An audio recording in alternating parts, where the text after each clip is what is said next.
Hey guys, it's day 20 of VEDA, and I just wanted to talk about this Dr. Douglas Graham thing. People on Facebook are talking about it. Everyone's talking about it and asking me what I think about it. People that I've spoken about Dr. Douglas Graham to, because when I went to the Fruit Festival, I met Dr. Douglas Graham. I found him really nice and really inspirational, and so people that I have spoken to about him to kind of like say, yeah, you know what, 8-10-10 is really cool, check it out. They've actually said to me in real life and on Facebook, messaged me and said, oh, so if this guy is so amazing, why has this happened? And they've sent me like a video, the link of Leah's video, who spoke about how, you know, she basically nearly died when she went to the retreat in Costa Rica, and she did about a 20-minute video about the whole thing. And some people are saying that, you know, some people have actually, you know, have said that they think that she's exaggerating or not really telling the whole truth. Some people have said really it's not very nice for her to have created that video. Some people have said that, you know, it's good that she's highlighted the issues that do exist there and that hopefully things will kind of change. Some people have just been so like devastated by the whole situation and have kind of said, like, you know what, they're not really taking any sides, or, you know, there's been different opinions about it and stuff. And this is what I think. Yeah,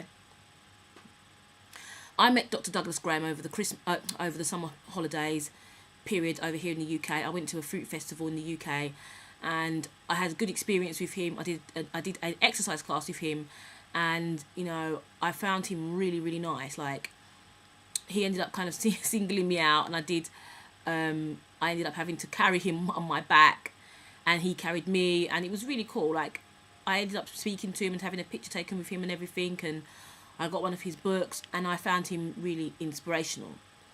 And so people did kind of ask me what I thought of the whole situation, and here's what I think. From my opinion, I found him really cool, and I didn't have any issues or problems with him. In terms of the retreat, I have always said I would never go on one of those fasting retreats, unless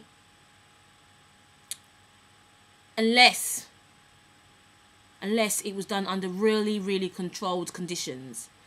And I've come into contact with people that have been to fasting retreats, and have said that it was under controlled conditions, and that they made sure that they were medically fit to do the fast. And when I say medically fit, not necessarily they might have been ill, but it was still safe for them to do the fast. And I've been told as well that if you can be really ill and do a fast, and you can also be really ill and not be fit to do a fast. So I don't think fasting is for everybody, and I don't think it's a blanket cure-all for people that are suffering from specific illnesses. So if I was to do something like that, you know, I would want to make sure if I'm going there, I was going to be checked thoroughly, not just sort of a verbal kind of thing where they say, okay, how do you feel? And then, you know, just kind of get on with it. Like, I would actually want to be thoroughly checked to make sure I was fit to do it, especially if I'm paying like that kind of money. It's thousands of pounds to do something like that. So in my opinion, I wouldn't do a fast like that in the first place. This lady Leah was desperate. She suffered from an illness that was just literally devastating for her. It was crippling. It was life. I'm going to use the phrase life crippling, in the sense that her life was just halted as a result of her suffering so much. So she was desperate and went on the fast. Maybe the best thing to do before you go on a fast is go and have yourself completely, fully medically checked over, and then see how that comes out, and then from there, you know, make your own judgment, especially if the place isn't going to do medical checks. Some people say it defeats the object to do medical checks because you're not going to be taking medication. You want to kind of shun the whole medical industry and rather go the holistic route, but you still need to make sure that you're checked over. I really believe so. That even if you're not going to take medication, I still think you need to make sure that you're checked over before you do it. Especially things like blood tests, to sort of make sure that it's going to be safe for you to fast for that long. You're not fasting for 10, for 5 days. You're fasting for 20, I think it's 25 days or something like that. It's basically a month of just water. So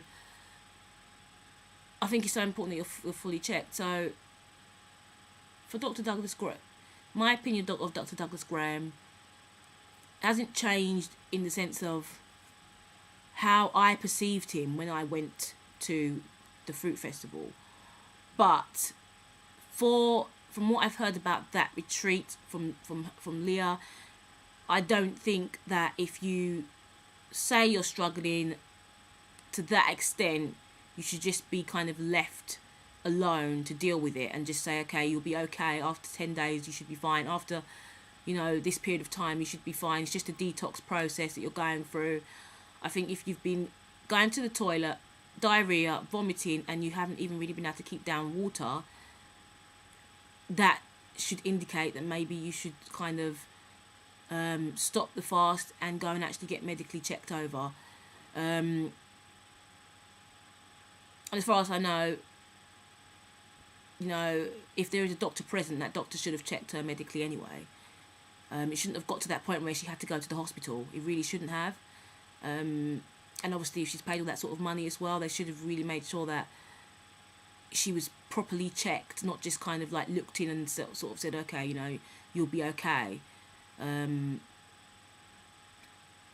from the perspective of her saying she was suffering and her not getting the medical help that she needed at that time, if that's 100% true, which I don't really see any reason why she would need to lie about that, to be honest, that's something that needs to be addressed, and quite quickly actually, if people are going to continue paying that kind of money to go for a retreat. On the side of Dr. Douglas Graham, he hasn't actually come out and spoken about it, I don't think. If he has, correct me if I'm wrong, but in my opinion, I would come out and speak about it and say this is what actually happened, and that, if there were mistakes made, kind of accept those mistakes and try and rectify the mistakes that were made in order to kind of alleviate any kind of animosity that's built up, and also to sort of clear it up, because there was a lot of people out there that follow Dr. Douglas Graham and absolutely adore him and worship him. And for those people that have just come into the lifestyle, especially who kind of, they fully trust his advice and they might need some clarification and some kind of reassurance. I've seen a lot of people put on Facebook say it's none of anybody's business, it's not our business, just forget about it and get on with your own journey. This is my opinion in terms of kind of putting yourself into a specific camp. I don't ever want to put myself into any specific camp of people. Okay, I'm 80-10-10, so I'm going to stick with this camp. I'm raw till 4, so I'm going to stick with this camp. I am a gourmet raw vegan, so I'm going to stick to this camp. I am a high carb cooked vegan, so I'm going to stick to this camp. All I say is that I eat a plant-based diet. I am a vegan, yes, and I eat a plant-based diet. And I don't say I only stick with 80-10-10 and that is it. I don't want to speak to anybody that doesn't stick to 80-10-10.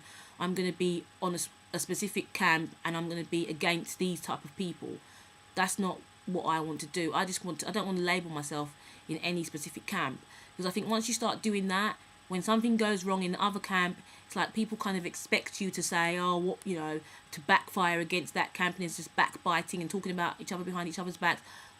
I really think the vegan movement really should represent peace, because if you are trying to say that it's not a good idea to eat animals and you're against animal testing, you're against the slaughter of animals for consumption, for food consumption, for human consumption, then really shouldn't you be trying to advocate peace rather than advocate arguments and violence and animosity and backbiting and backstabbing. Like, I don't really agree with all that kind of stuff, and I think that if we as a vegan community need to just kind of come together as a whole to try and spread this message of health and of compassion, kindness and cruelty-free living rather than the backbiting.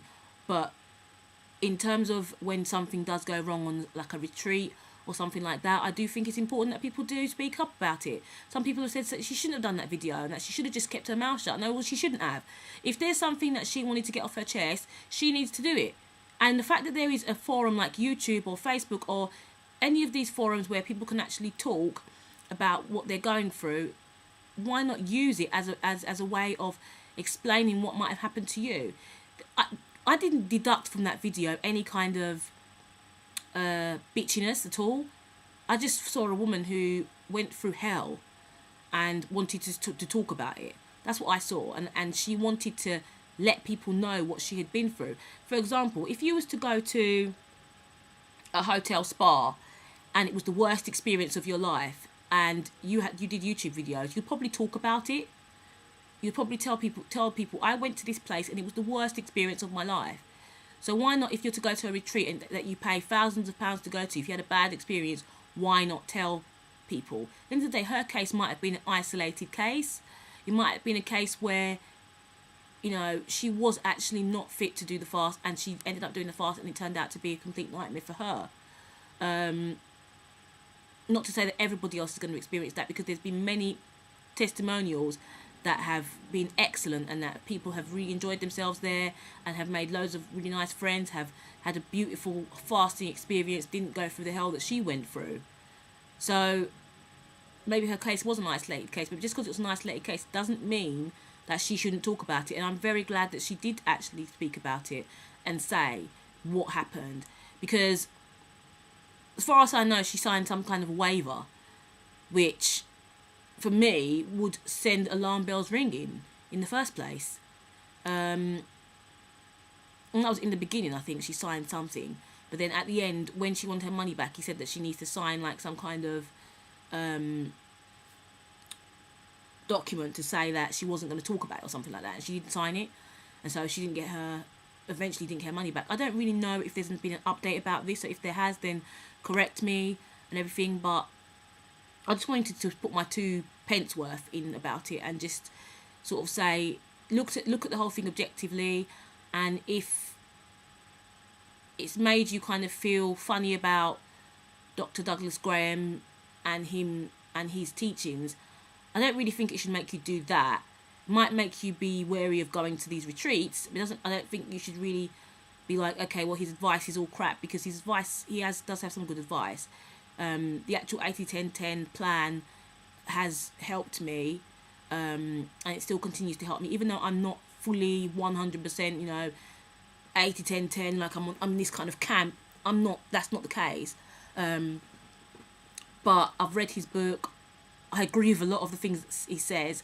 I sat and listened to 2 talks while I was at the festival, and a lot of the stuff that he said to me, not just to me, but that he said at the talk made a lot of sense, and I agreed with a lot of it. So I'm not going to sit here and go, because of what I've just heard this girl say, I'm going to get Dr. Douglas Graham's books and burn them and not ever read them again, and I'm not going to listen to any of his advice, and I'm going to go back to eating junk food. No, because he does preach that message of health. But in terms of fasting retreats, you know, I personally wouldn't go to any of those kind of places. That's just me. So you should just look at it objectively and do what you think is right for you, rather than watching this video and just being like, okay, I'm going to completely boycott everything that he's ever said. Anyway, that's my opinion. What do you think of the whole situation? If you actually just think it's not even that important, or if you just think that, you know, or you don't have an opinion, or you do have an opinion, just leave a comment below. You might watch this video and thinking, okay, why is she talking about this? It's not really important, it's just gossip. No, I don't. I actually do think it's very important that we do discuss it and do talk about it, because if you've had an experience with a specific product, I think it's very important you let people know before they go and spend money on it. That's the bottom line. Anyway, thanks a lot for watching. So this is Abna for vlogging for health, and I'll see you again for another video. Today's day 20 of the fast, of the VEDA videos. Yeah, anyway, bye.